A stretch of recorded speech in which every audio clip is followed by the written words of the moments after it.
আজকে আমি একটা নতুন রেসিপি বানাচ্ছি। নতুন না, এটা পুরোনো, সবাই খায়, তবে আমি ঘরে বানিয়ে নিচ্ছি। দিলে একটা করে বানাবো, তোমরা আমার পাশে থাকো, সবাই দেখে নেবে একদিনে একটা। তার জন্য আমি কিছু পরিমাণ বাদাম ভেজে নিলাম, তা অনুমান করে যতটুকু যার লাগে ততটুকু ভেজে নিচ্ছি।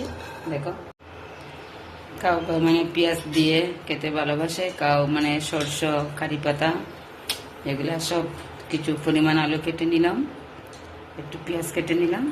এখন শুরু করছি।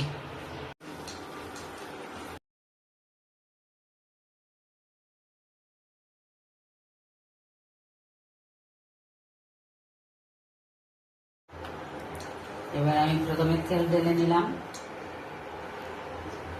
একটু ঘি দিলে ভালো হবে, লাস্টে ঘিটা দিয়ে দিব। অল্প কারি পাতা দিয়ে দিলাম, তারপরে পেঁয়াজ দিলাম,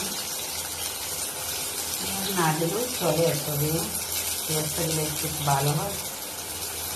আজকাল তো মানুষের একটু পেঁয়াজ খেতে বেশি পছন্দ করে, এই জন্য পেঁয়াজটা দিয়ে দিলাম।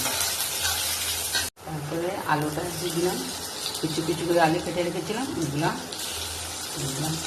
অল্প কাঁচা লঙ্কা দিয়ে দিলাম, মতো অল্প নুন দিয়ে দিলাম। আলুটা একটু একটু ব্রাউন কালার হয়ে গেল, এবার আমি চিরাটা ঢেলে নেব।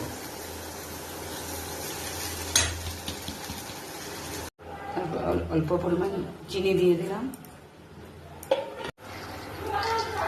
এবার আমি বাদামটা ঢেলে নিলাম, ধনে পাতা করে ছড়িয়ে দিলাম। হয়ে গেছে, দারুন।